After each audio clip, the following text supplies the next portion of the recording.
السلام علیکم ورحمۃ اللہ وبرکاتہ۔ بسم اللہ الرحمن الرحیم والصلاة والسلام علی رسولہ الکریم خاتم المعصومین وعلی آلہ وصحبہ اجمعین، اما بعد۔ خواتین و حضرات، مختصر درس حدیث کے سلسلے کے ساتھ خلیق الرحمن آپ سے مخاطب ہے۔ آج کی جو حدیث ہے وہ متفق علیہ حدیث ہے، یعنی صحیح بخاری میں بھی ہے اور صحیح مسلم میں بھی ہے، اور اس کے راوی حضرت ابو ہریرہ رضی اللہ تعالی عنہ ہیں، اور اس حدیث کا تعلق ایمان کی شاخوں سے ہے، ایمان کے مختلف شعبوں سے ہے کہ ایمان کی شاخیں کتنی ہیں، اور ایمان کی ان شاخوں میں اور ان شعبوں میں سب سے افضل ترین شاخ اور سب سے اعلیٰ ترین شعبہ کون سا ہے، اور انہی شعبوں میں سب سے نچلے درجے پہ جو شاخ ہے شعبہ ہے وہ کون سا شعبہ ہے؟ اللہ اکبر۔ اس کے ساتھ ایک اور اہم ترین جو شعبہ ہے اس کا بھی نبی کریم صلی اللہ علیہ وسلم نے اپنے اس فرمان میں ذکر کیا ہے جس کے راوی حضرت ابو ہریرہ ہیں، اور جسے ہم آج کی اس نشست میں بیان کرنے لگے ہیں۔ عن ابی ہریرہ رضی اللہ تعالی عنہ قال، حضرت ابو ہریرہ رضی اللہ تعالی عنہ سے روایت ہے، فرماتے ہیں کہ قال رسول اللہ صلی اللہ علیہ وسلم، کہ اللہ کے رسول صلی اللہ علیہ وسلم نے ارشاد فرمایا۔ کیا ارشاد فرمایا؟ الایمان بضع و سبعون شعبہ، بضع بھی پڑھا جا سکتا ہے، تو بضع و سبعون شعبہ ایمان کی 70 سے زائد شاخیں ہیں۔ لا الہ الا اللہ، ایمان کے 70 سے زائد شعبے ہیں۔ اللہ اکبر۔ اب ایمان کے 70 سے زائد شعبے ہیں، کیا مراد؟ مختلف اقوال ہیں۔ آپ کو چونکہ مختصر درس حدیث کا سلسلہ ہے تو جو زیادہ قابل ترجیح بات ہے وہی آپ کے سامنے رکھنے لگا ہوں، کہ اس سے مراد کوئی 70 سے اوپر کوئی خاص معین عدد نہیں کہ 77 وغیرہ نہیں، بلکہ اس سے مراد یہ ہے کہ ایمان کی بہت زیادہ شاخیں ہیں، ایمان کے بہت سے شعبے ہیں۔ یہ محاورہ عرب کے مطابق اللہ کے نبی نے 70 کا لفظ استعمال فرمایا، ٹھیک ہے، 70 سے کچھ اوپر۔ تو یہ ہے مبالغے کے لیے کہ ایمان کی بہت سی شاخیں ہیں، ایمان کے بہت سے شعبے ہیں۔ ان تمام شاخوں میں، شعبوں میں جو سب سے افضل ترین شعبہ ہے، وہ جو شاخ ہے وہ ہے فَأَفْضَلُهَا قَوْلُ لَا إِلَٰهَ إِلَّا اللَّهِ۔ افضل ترین شاخ، ایمان کا اعلیٰ ترین شعبہ وہ ہے لا الہ الا اللہ کی شہادت دینا، لا الہ الا اللہ کہنا، لا الہ الا اللہ کی گواہی دینا۔ وَأَدْنَاهَا إِمَاطَةُ الْأَذَىٰ عَنِ الطَّرِيقِ، اور ایمان کی تمام شعبوں کے اندر جو سب سے نچلے مقام پہ، نچلے مرتبے پہ جو شعبہ ہے، جو شاخ ہے، وہ ہے کسی تکلیف دہ چیز کو راستے سے ہٹا دینا، لا الہ الا اللہ۔ تو خواتین و حضرات، آپ یہ دیکھ لیں کہ نبی کریم صلی اللہ علیہ وسلم نے جب یہ ارشاد فرمایا کہ ایمان کی بہت سی شاخیں ہیں، افضل ترین شاخ لا الہ الا اللہ کہنا، اسی سے سمجھ جائیں کہ اسلام کی بنیاد کیا ہے، ایمان کی بنیاد کیا ہے۔ کتنی بڑی بات ہے کہ لا الہ الا اللہ ایمان کا اعلیٰ ترین شعبہ ہے، اور اس لا الہ الا اللہ میں آپ دیکھیں کہ لا الہ الگ ہے، الا اللہ الگ ہے۔ لا الہ انکار پر مبنی ہے، سب کا انکار کر دے رہا ہے، تمام باطل قوتوں کا، عقیدے کا، نظریات کا برملا اعلان انکار کرنا ہے، پھر اللہ کی طرف آنا ہے الا اللہ، ٹھیک ہے۔ تو ایمان میں بھی، ایمان کی شاخوں میں اعلیٰ ترین یہ لا الہ الا اللہ کی شہادت ہے۔ ہم اس پر اس سے زیادہ بات نہیں کریں گے، کیونکہ الحمدللہ ہم اس پر بات کرتے رہتے ہیں، اللہ کا بہت بڑا احسان ہے۔ اب جو میں کہنا چاہ رہا ہوں وہ یہ ہے کہ اللہ کے نبی فرماتے ہیں ایمان کی بہت زیادہ شاخیں ہیں۔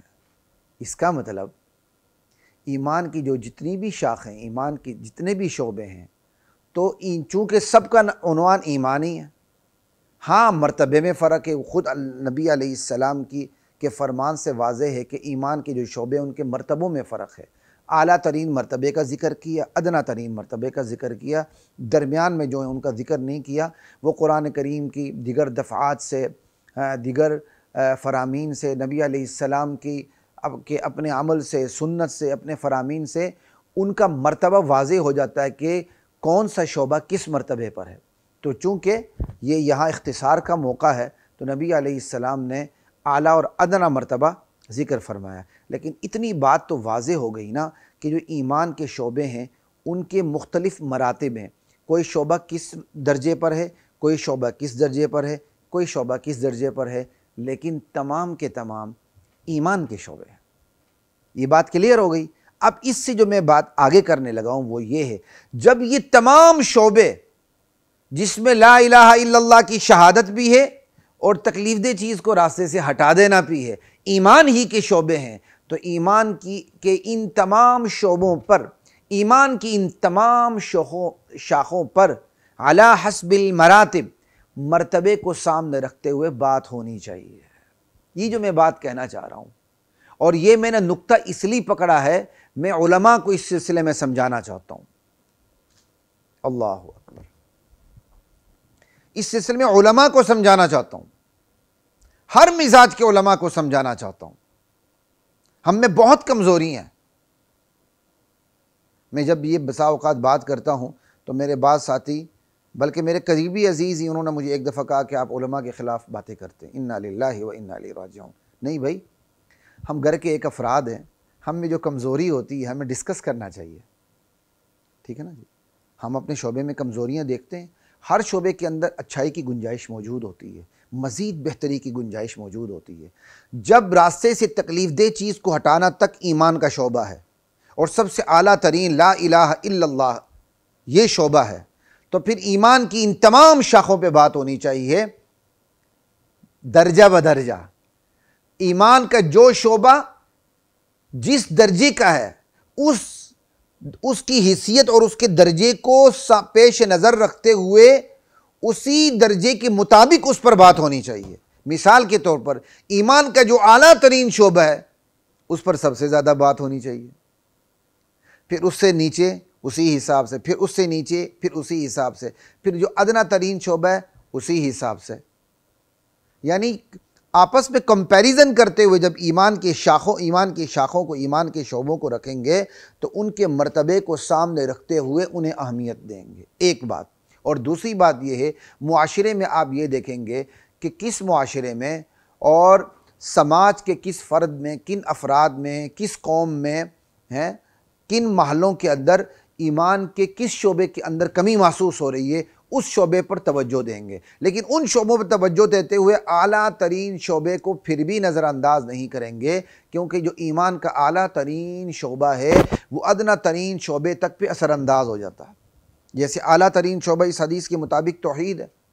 اب جو توحید کا نظریہ ہے جو بندہ اپنا لیتا ہے نا،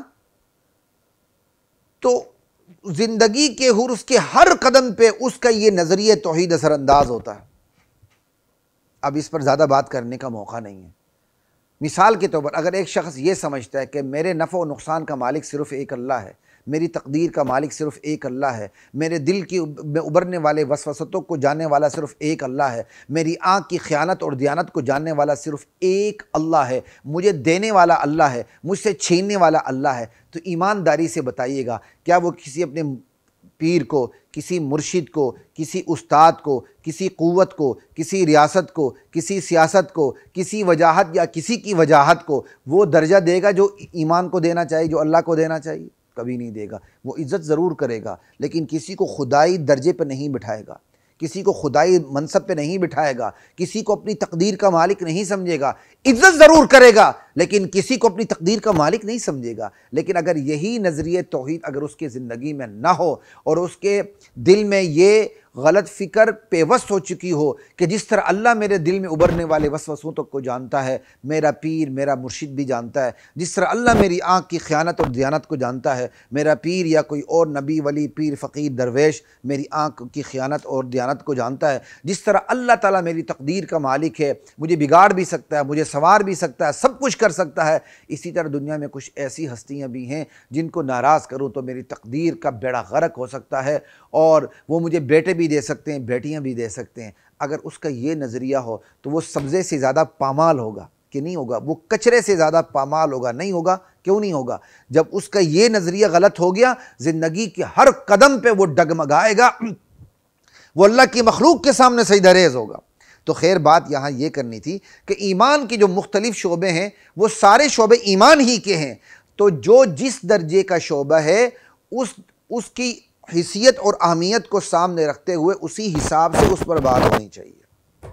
پھر معاشرے میں جس شعبے کی آپ زیادہ کمی دیکھتے ہیں اس پہ بات ہونی چاہیے۔ پھر آپ یہ بھی دیکھیں کہ ان شعبوں میں شاکلید شعبہ کون سا ہے، ان شعبوں میں ماسٹر کی کون سی چیز ہے، آپ اس پہ زیادہ توجہ دیں گے۔ جیسے آپ دیکھ لیں نبی علیہ السلام کے دور میں کون سی برائی تھی جو معاشرے میں نہیں تھی؟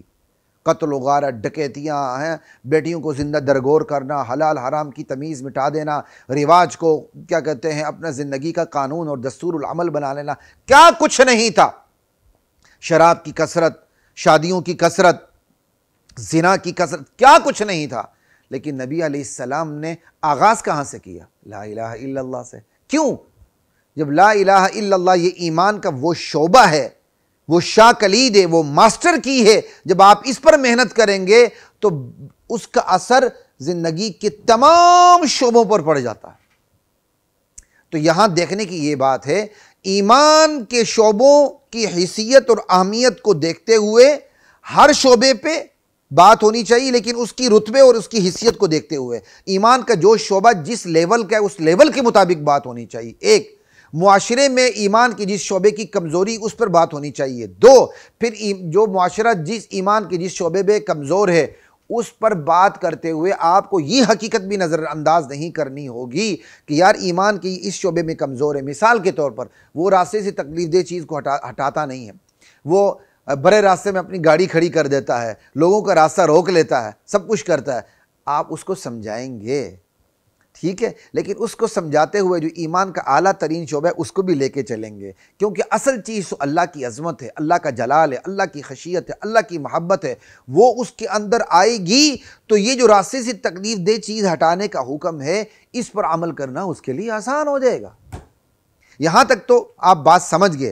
اب جو میں آگے بات کرنے لگا وہ یہ ہے کہ دین کا تقاضا تو یہ ہے کہ ایمان کی تمام شعبوں پر حسب مراتب بات ہونی چاہیے، اور سماج کا جو تقاضا ہے حسب تقاضا بات ہونی چاہیے، ٹھیک؟ لیکن ہم بات کرتے ہیں؟ کیا ہم علماء، جو ہم لوگ ہمیں علماء کہتے ہیں، میں تو خیر علماء کی صف میں بیٹھنے والا آدمی ہوں، اللہ کا شکر ہے، ٹھیک ہے، ہم جنہیں لوگ علماء کہتے ہیں، کیا ہم ایمان کے ان تمام شعبوں پر بات کرتے ہیں؟ کیا سوال یہ، کیا ہم افراط و تفرید کا شکار نہیں ہیں؟ عقائد سے لے کر قول لا الہ الا اللہ سے لے کر جو ایمان کا سب سے بڑا شعبہ ہے، راستے سے تکلیف دہ چیز ہٹانے تک کو آپ دیکھ لیں، ہم ان تمام شعبوں کے اندر علی حسب المراتب بات نہیں کرتے الا قلیلا، بلکہ کہوں اللہم الا ان یقال سے جو بات شروع ہوتی ہے نا وہ یہاں فٹ ہو جاتی ہے، سمجھائیں؟ بہت کم لوگ ایسے ہیں جو اعتدال پہ رہ کر ایمان کی تمام شعبوں پہ علی حسب المراتب اور علی حسب بحسب تقاضا بات کرتے ہیں۔ مثال کے طور پر آپ دیکھ لیں، ایمان کا سب سے بڑا شعبہ کیا ہے؟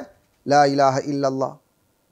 تو لا الہ الا اللہ سے پورا اسلام کا نظریہ آ گیا، اور اس نظریاتی گلدستے کے اندر جو سب سے بڑا نظریہ وہ نظریہ توحید آ گیا، جو خود لا الہ الا اللہ سے ثابت ہے، ٹھیک ہے؟ کتنے علماء ہیں جو عقیدہ توحید پہ محنت کرتے ہیں؟ ایمانداری سے بتائیے گا۔ آج علماء کی اکثریت، آج داعیان اللہ کی اکثریت خدا کی قسم عقیدہ توحید پر کما حقہ بات نہیں کرتی، کما ینبغی بات نہیں کرتی، ڈرتے ہیں، مصلحت کا شکار ہوتے ہیں، نام نہاد حکمت کا شکار ہوتے ہیں، نہیں جی فساد ہو جائے گا، شرم آنی چاہیے ایسی بات کرتے ہوئے۔ عقیدے پہ بات ہی نہیں ہوتی، نظریات پہ علماء بات کرتے، اخلاق پہ، اعمال پہ۔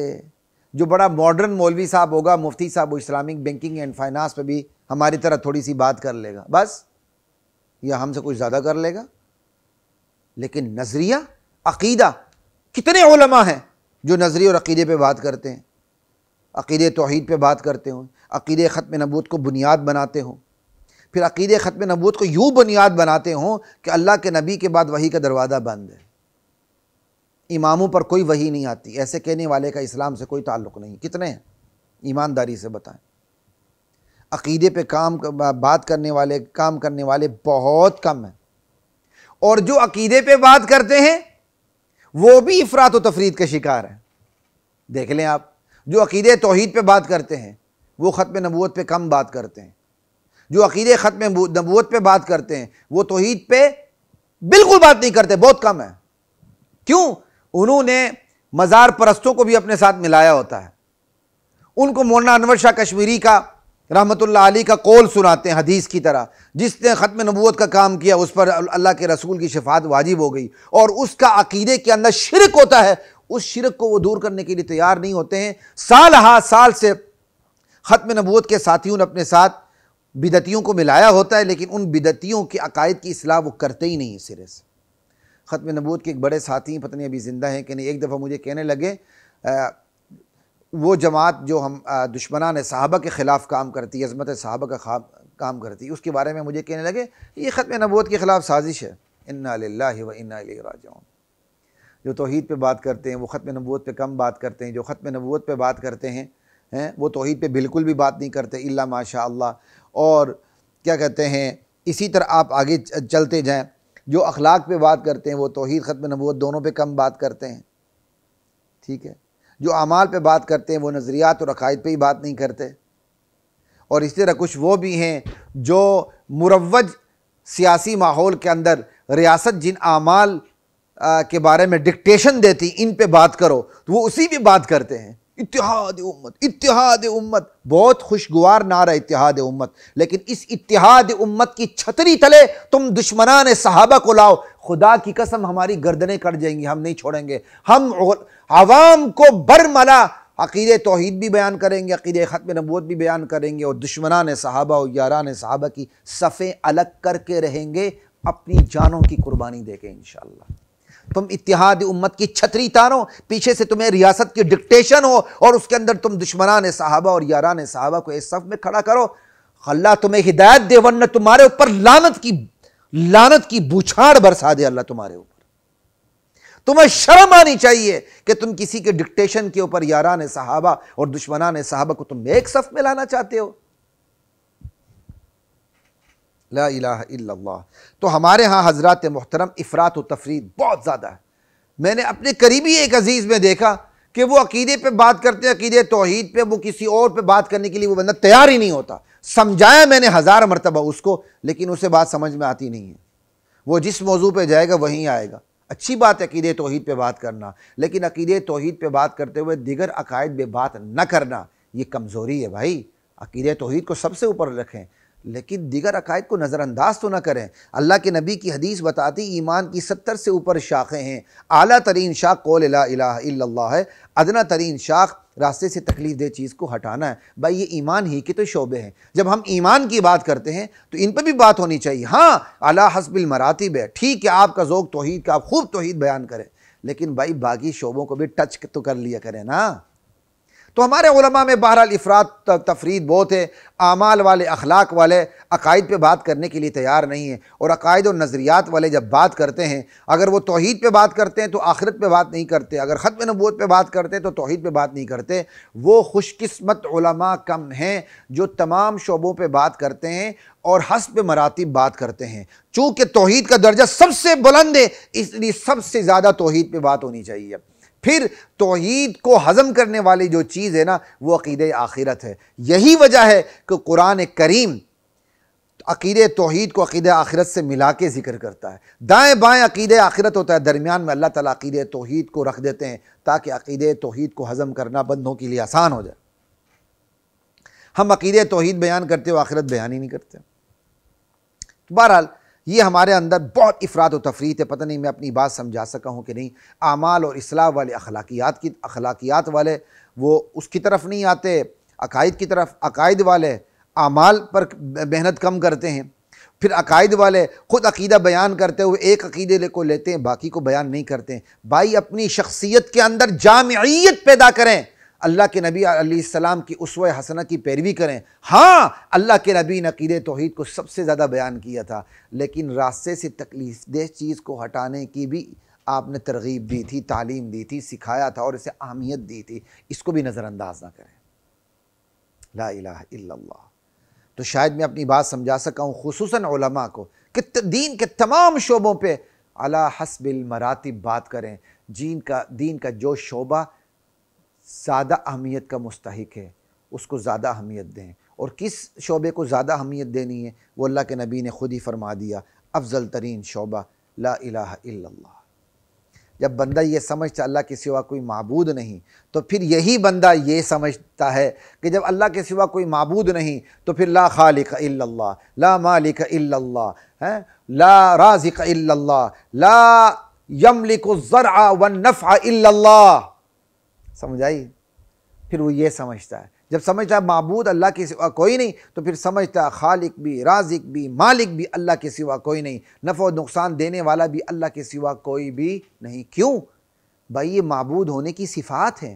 جب آپ سمجھتے ہیں معبود کو معبود تب سمجھا جاتا ہے جب اس کے اندر یہ صفات ہوں۔ جب ہم اللہ کو معبود سمجھتے ہیں تو اس کا مطلب ہم اللہ کو خالق سمجھتے ہیں، مالک سمجھتے ہیں، رازق سمجھتے ہیں، اسی بنیاد پر تو اس کو معبود سمجھتے ہیں۔ معبودیت کے اندر یہ تمام معنی خالقیت کے، مالکیت کے، رازقیت کے، سارے معنی اس کے اندر متضمن ہو جاتے ہیں، اور یہ معبود کا مفہوم یہ متضمن ہے، یہ باقی تمام مفاہیم کو اپنے ضمن میں لے لیتا ہے۔ کیوں؟ ہم جس ہستی کو معبود بناتے ہیں تو وہ عبادت کی مستحق اپنی صفات کی بنیاد پر ہے، اور اس کی صفات یہ ہیں اس کا مالک ہونا، رازق ہونا، نفع نقصان کا مالک ہونا، تقدیر کا مالک ہونا، بگاڑنا، بنانا، سنوارنا، آباد کرنا، برباد کرنا، سب اس کے ہاتھ میں ہے۔ معبود مان لیے تو باقی ساری اس کی صفات، اسماء و صفات اس کے ذیل میں آ جاتے ہیں۔ ورنہ 20ویں سپارے کا پہلا رکوع پڑھ لیں، الہ مع اللہ، الہ مع اللہ، الہ مع اللہ، سمجھ آ جائے گی بات۔ تو اس لیے جو معبود ہوتا ہے تو اس کی معبودیت کا تقاضا یہ ہے کہ وہ خالق ہو، مالک ہو، رازق ہو، نفع نقصان اس کے ہاتھ میں ہو، تقدیر کا وہ مالک ہو۔ یہ ہے جی قول لا الہ الا اللہ، جو اعلیٰ ترین شعبہ ہے۔ ٹھیک ہے، آگے ہم چلتے ہیں۔ وَأَدْنَاهَا إِمَاطَةُ الْأَذَى عَنِ الطَّرِيقِ۔ ٹھیک ہے کہ ایمان کا جو سب سے نچلا شعبہ ہے، نچلا شعبہ نہیں کہ کمتر ہو گیا، مطلب ایمان کے شعبوں کے اندر بہت سے شعبے ہیں، ان تمام شعبوں میں نچلے درجے پر یہ ہے راستے سے تکلیف دہ چیز کو ہٹانا۔ اسی سے اندازہ لگا لیں کہ ایمان کے بڑے شعبے کتنے بڑے ہوں گے، کہ یہ جو راستے سے تکلیف دہ چیز ہٹانا یہ کوئی چھوٹا کام نہیں ہے، تو یہ سب سے نچلے مرتبے پر ہے، تو باقی کام جو درمیان میں وہ کتنے بڑے بڑے کام ہوں گے۔ اب اس پر میں تھوڑی سی آپ کی توجہ دلانا ضروری سمجھتا ہوں کہ اللہ کے نبی فرماتے ہیں ایمان کی تمام شاخوں کے اندر آپس کی شاخوں کا اگر آپس میں موازنہ کیا جائے، کمپیریزن کیا جائے، تو سب سے کم مرتبے پر راستے میں سے تکلیف دہ چیز کو ہٹانا یہ ایمان کا شعبہ ہے، لیکن یہ ایمان کا آخری مرتبے کا شعبہ ہے۔ اب تھوڑا سا اس پہ غور کیجیے گا۔ اعلیٰ شعبہ کون سا ہے؟ لا الہ الا اللہ کی گواہی دینا۔ ادنا کیا ہے؟ راستے سے تکلیف چیز کو ہٹا دینا۔ اور آج کا فیشن کیا ہے؟ آج کا فیشن ادنا اعلیٰ ہو چکا ہے، اعلیٰ ادنا ہو چکا ہے۔ آج لا الہ الا اللہ کی کوئی اہمیت نہیں، آج لا الہ الا اللہ کی کوئی اہمیت نہیں۔ کوئی اس عقیدے، علماء اس عقیدے کو اہمیت دینے کے لیے تیار نہیں ہے۔ لا الہ پہ بات ہوتی ہے تو لا الہ کیا ہے؟ تمام باطل قوتوں کا انکار لا الہ میں ہے۔ لا الہ کیا ہے؟ کفر اور ضلالت کو، ارتداد کو، منافقت کو اور اسلام کو الگ تھلگ کر دیتا ہے۔ قد تبین الرشد من الغی۔ لیکن جب آپ لا الہ پہ بات کرتے ہیں تو آپ اپنے آپ کے پیچھے پڑ جاتے ہیں۔ تم لوگوں کو کافر بناتے ہو، تنقید کرتے ہیں، تم لوگوں کو منافق بناتے ہو، تم لوگوں کو مرتد بناتے ہو۔ سمجھ آئی بات کی؟ کسی کو مسلمان بھی رہنے دو۔ کیا ٹکسالی جملہ ہے، ماشاءاللہ کیا ٹکسالی جملہ ہے، ریاست کے ٹکسال کے اندر ڈھلا ہوا جملہ ہے۔ تم لوگوں کو منافق کیا کہتے ہیں، کافر بناتے ہو، مرتد بناتے ہو۔ شرم آنی چاہیے تم ایسی باتیں کرتے ہوئے۔ لا الہ کی قیمت دل میں نہیں ہے۔ جب لا الہ اور الا اللہ دونوں کو لاؤ گے تو قد تبین الرشد من الغی ہو جائے گا۔ انبیاء اور آسمانی کتابوں کے نزول کا مقصد کیا ہے؟ یہی کہ کفر و اسلام کے درمیان حد فاصل قائم ہو جائے، اور کوئی گست بیٹھیا بنے اپنے کفر کو اسلام کے اندر داخل کرنے کی کوشش کرے، تو علماء دین متین کا فرض ہے کہ ان کو اسلام کی سرحدات سے باہر پھینک دے، کچرے کی طرح کھڑا ہو جائے وہاں۔ اور یہ جو آج یہ جو کام کرتے ہیں اس پہ ریاستی مولوی تنقید کرتے ہیں اور ریاست کے ٹکسال میں ڈھلے ہوئے جملے بولتے ہیں، تم لوگوں کو کافر بناتے ہو۔ ہاں جی سنو، جو کافر اپنے آپ کو زبردستی مسلمان بنانے کی کوشش کرے گا، ہم اس کو اندر نہیں چھوڑیں گے اسلام کی سرحدات کے اندر، تمہاری طرح ٹکسالی جملے نہیں بولیں گے۔ اللہ، آج لا الہ الا اللہ کی قیمت ہی نہیں ہے۔ یہی وجہ کہ جو لا الہ پہ کام کرتا ہے اس پہ تنقید ہوتی ہے، جو الا اللہ پہ کام کرتا ہے اس پہ تنقید ہوتی ہے۔ بھائی یہ لوگوں کے اندر اتحاد پیدا نہیں کرنے دیتے، یہ فرقہ واریت پھیلاتے ہیں، یہ سیکٹیرینزم پھیلاتے ہیں، یہ امت کو ٹوٹے کر رہے ہیں۔ ہاں واقعی جو سیکٹیرینزم کا شکار ہیں، جو فرقہ واریت پھیلا رہے ہیں، جو امت کو ٹوٹے کر رہے ہیں، وہ قابل لعنت ہے، اللہ ان کو ہدایت دے۔ لیکن جو اسلام اور کفر کے درمیان تمیز کر رہے ہیں، جو لوگوں کو بتا رہے ہیں کہ یہ شیطانی دجالی قوتیں کیا کہتے ہیں بہروپ بدل کے اسلام کے اندر داخل ہو رہی ہیں، ان سے تم الگ ہو جاؤ، ان کے ایمان کو بچاتے ہیں، کفر و ایمان کے درمیان حد فاصل قائم کرتے ہیں، خدا کی قسم وہ علماء میں سب سے بڑے درجے کے اوپر ہیں۔ کیوں؟ وہ سب سے بڑا کام کر رہے ہیں، وہ کام کر رہے ہیں جو ایمان کا سب سے بڑا شعبہ ہے، لا الہ الا اللہ۔ آج جو سب سے بڑا شعبہ ہے اس کی حیثیت ہی نہیں، جو اس پہ کام کرتا ہے وہ تنقید کا نشانہ بنتا ہے، اور تنقید بھی دشمنوں کی طرف سے نہیں، اپنوں کی طرف سے، اپنوں میں بھی مفتیوں کی طرف سے، مفتی بھی ریاستی ٹکسال میں ڈلے ہوئے مفتیوں کی طرف سے۔ انہیں شرم آنی چاہیے، 2 چلو پانی میں ڈوب مرنا چاہیے ان کو۔ لا الہ الا اللہ، اللہ اکبر۔ خدا کی قسم رونا آتا ہے لیکن حوصلہ بھی آتا ہے۔ یا اللہ تیرا شکر ہے تو نے بغیر استحقاق کے اپنے دین کی خدمت کے لیے قبول کیا ہوا ہے اور نظریاتی فہم عطا کیا ہوا ہے، یہ تیری مہربانی ہے۔ جو سب سے اہم ترین شعبہ ہے آج وہ بے یار و مددگار ہے، آج اس پہ کام کرنے والے تنقید کا شکار ہیں۔ وہی حدیث ہے نا، بدأ الاسلام غریبا وسیعود غریبا کما بدأ فطوبى للغرباء۔ اسلام طلوع ہوا تھا تو اجنبی تھا، ان قریب اسلام پھر اجنبی ہو جائے گا، تو اس اجنبی اسلام سے چمٹ کر اجنبی بن جانے والوں کے لیے خوشخبری ہے اللہ کی طرف سے۔ آج لا الہ الا اللہ پہ بات ہی نہیں ہو رہی، خود لا الہ الا اللہ اجنبی بن رہا ہے، جو اس پہ بات کرتا ہے وہ تنقید کا نشانہ بنتا ہے کہ یہ امت میں توڑ پیدا کر رہے ہیں۔ اور جو سب سے نچلا درجہ ایمان کا راستے سے تکلیف دہ چیزوں کو ہٹانا، وہ سب سے بڑا درجہ بن چکا ہے، یہ فیشن بن چکا ہے۔ ہم یہ کہ نہیں کہہ رہے اس پہ کام نہیں ہونا چاہیے، لیکن راستے سے تکلیف دہ چیزوں کو ہٹانا، یہ سوشل ورک، یہ فلاح و بہبود، یہ یتیم خانے، یہ اس کو اصل کام بتایا جا رہا ہے۔ بڑے بڑے اعلانیہ مجوسی، مشرک، کافر اس دنیا سے رخصت ہو جاتے ہیں، باقاعدہ سوشل میڈیا کے اوپر باقاعدہ ایک جنگ چلائی جاتی ہے، یہ جنت میں نہیں جائیں گے تو آج کے مسلمان جائیں گے۔ جنت میں جانے کے اصول بغیرت انسان تم نے بنانے کہ اللہ نے بنائے ہیں؟ اللہ کہتا ہے صرف لا الہ الا اللہ، پورے کے آسمان و زمین سارے کھٹے ہو جائیں، لا الہ الا اللہ ان سب پہ بھاری ہے۔ اور ہم جنت میں جانے کے اپنے اصول بناتے ہیں، فلاں نے اتنے یتیم خانے بنائے، فلاں نے یہ کام کیا، فلاں نے یہ کام کیا، فلاں نے فلاح و بہبود کی یہ کام کیے، یہ جنت میں نہیں جائیں گے تو تم جاؤ گے۔ اور دوسری طرف اللہ کے نبی کی حدیث ہے، وَإِن زَنَا وَإِن سَرَقَ وَإِن زَنَا وَإِن سَرَقَ وَإِن رَغِمَ أَنْفُ۔ ابی ذر حدیث لمبی کہ ابو ذر بار بار پوچھتے تھے کہ زنا کرے، چوریاں کرے، پھر بھی بندہ جنت میں جائے گا؟ آپ نے کہا زنا کرے، چوریاں کرے، پھر بھی جنت میں جائے گا، چاہے ابو ذر کو کتنا ہی یہ ناگوار کیوں نہ گزرے، جو لا الہ الا اللہ کہہ دے جنت میں ضرور جائے گا۔ لا الہ الا اللہ اتنا قیمتی ہے۔ مقصد یہ نہیں تھا کہ وہ زنا اور چوریاں کرے، مقصد یہ بتانا تھا کہ لا الہ الا اللہ کی قیمت کیا ہے۔ جو ایمان کا سب سے ادنا شعبہ ہے وہ آج سب سے بڑھیا شعبہ بن چکا ہے، اس میں لا الہ الا اللہ وہ شعبہ دب چکا ہے۔ انا للہ و انا الیہ راجعون۔ اور اسی طرح والحیاء شعبۃ من الایمان، حیا کا یہ بہت بڑا شعبہ ہے ایمان کا، تنوین تعظیم کی ہے، بہت شعبۃ عظیمۃ من الایمان۔ ابھی مجھے خیال آیا تنوین تعظیم کی ہے، سمجھ آئی بات کی؟ تو ذالکما مما علمنی ربی علامہ محدثین نے بھی یہی کہا ہوگا، نہیں بھی کہا ہو تو فرق نہیں پڑتا، عبارت النص سے بات بالکل واضح ہو جاتی ہے۔ حیا جو ہے ایمان کا عظیم ترین شعبہ ہے، اس کو الگ سے اس لیے ذکر کیا، اللہ کے نبی نے فرمایا ایمان کی بہت سی شاخیں ہیں، اعلیٰ ترین شاخ لا الہ الا اللہ ہے، ان میں ادنیٰ ترین جو ہے وہ راستے سے تکلیف دہ چیز کو ہٹانا ہے۔ اور راستے کی سے تکلیف دہ چیز کو ہٹانے پہ ذرا ایک عدد میں بات کر لوں، وہ یہ کہ صرف راستے سے جو تکلیف دہ چیز ہے تو ہمارے ذہن میں یہ آتا ہے پتھر ہٹانا، یہ کرنا وہ کرنا، اچھی بات ہے، لیکن آج کل ہم کیا کر رہے ہیں، جہاں جی چاہتا ہم گاڑی کھڑی کر دیتے ہیں۔ کیا یہ تکلیف دہ چیز نہیں ہے؟ یعنی سڑک ہے، سڑک پہ موٹر سائیکل کھڑی کر دیں گے، سڑک پہ شہر عام پہ گاڑی کھڑی کر دیں گے، جو جتنا طاقتور ہوگا وہ اتنے اصول کی دھجیاں اڑاتا ہے۔ کسی کی مجال ہے اس کی گاڑی کو ہاتھ لگائے، کیونکہ حضرت کا تعلق بہت بڑے ادارے سے ہے، کوئی ہاتھ لگا کے تو دیکھے اس کو۔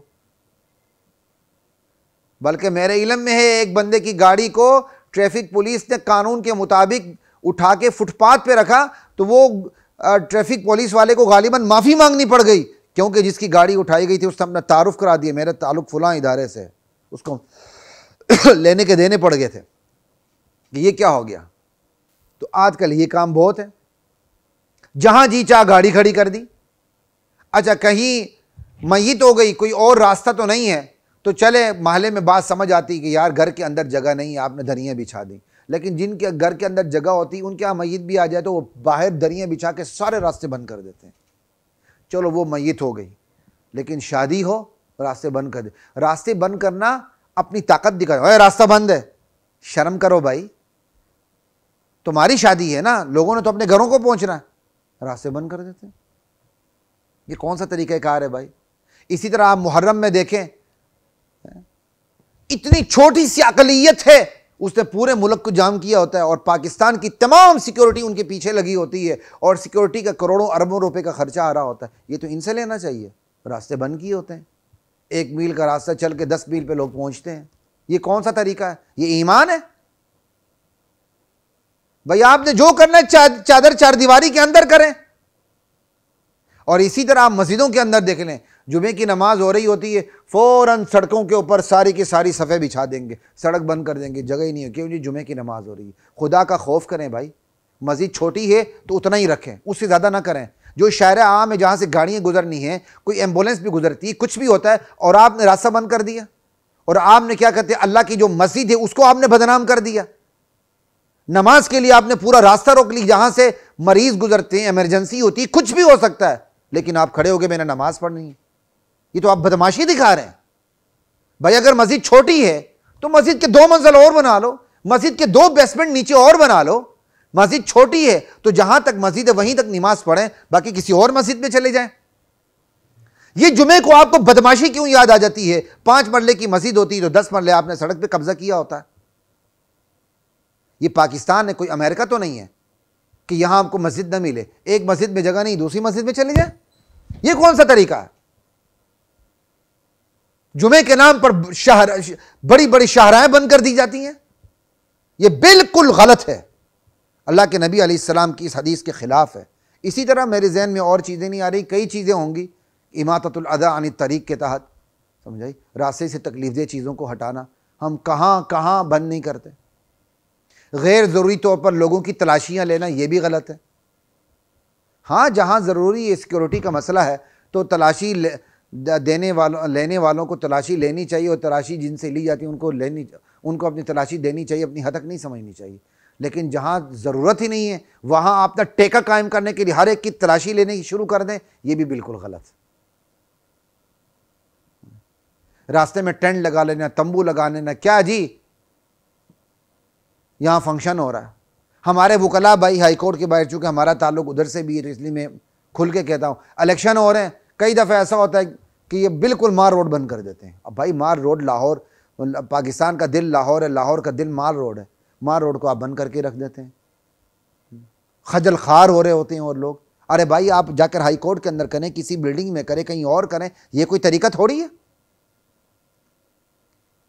گلی کے اندر تھوڑا سا فنکشن ہوتا ہے، پوری گلی بند، گلی سے آگے گلی بند، سڑک بند، لوگ بول ہی نہیں سکتے۔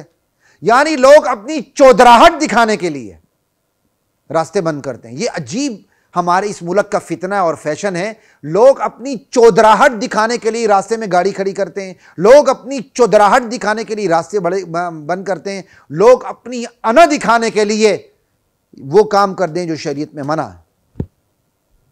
لا الہ الا اللہ۔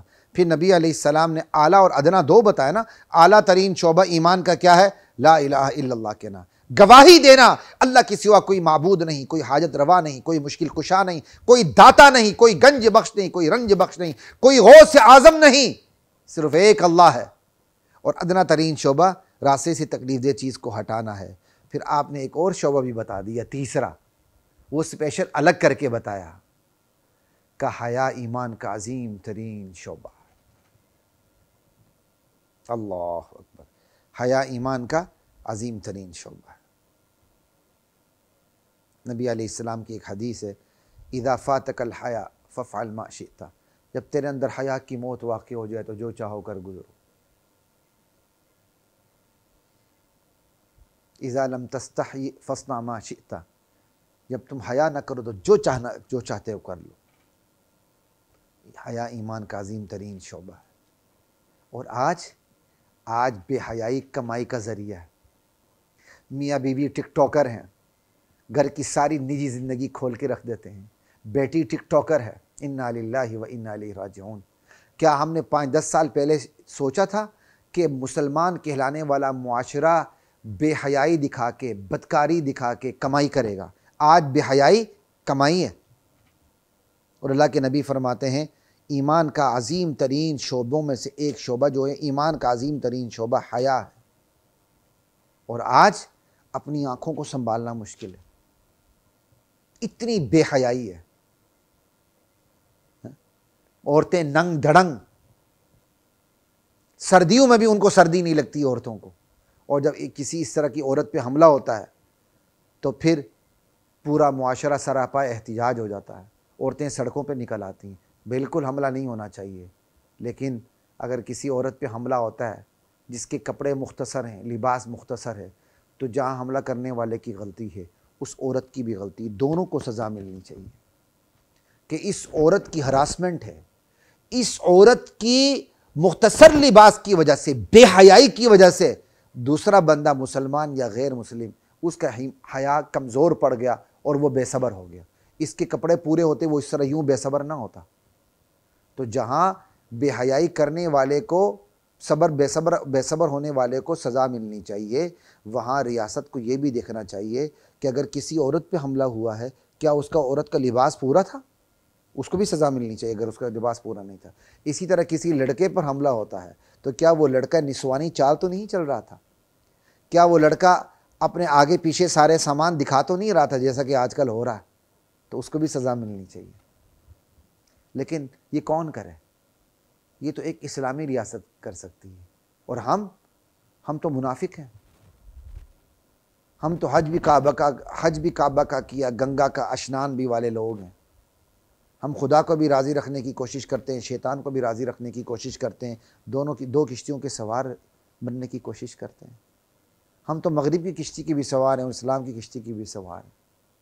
تو یہ کام تو اسلامی ریاست کے ہیں، یہ کام بے حیا ریاست کے نہیں ہیں، یہ کام سودی ریاست کے نہیں ہیں، یہ کام منافق ریاست کے نہیں ہیں، یہ کام اسلامی ریاست کے ہیں۔ ہاں، سارے کام ریاست پر بھی نہیں ڈالے جا سکتے، میری اور آپ کی بھی کچھ ذمہ داری ہے۔ یہ جو ذمہ داری ہے یہ میرے اور آپ کی انفرادی زندگی سے شروع ہوتی ہے، اجتماعی زندگی تک جاتی ہے اور پھر ریاستی زندگی تک نتیجہ خیز ہوتی ہے۔ اللہ کی ذات مجھے آپ کو، ہم سب کو نبی کریم صلی اللہ علیہ وسلم کے فرامین کو اپنی سیرت بنانے کی توفیق عطا فرمائے۔ السلام علیکم ورحمۃ اللہ۔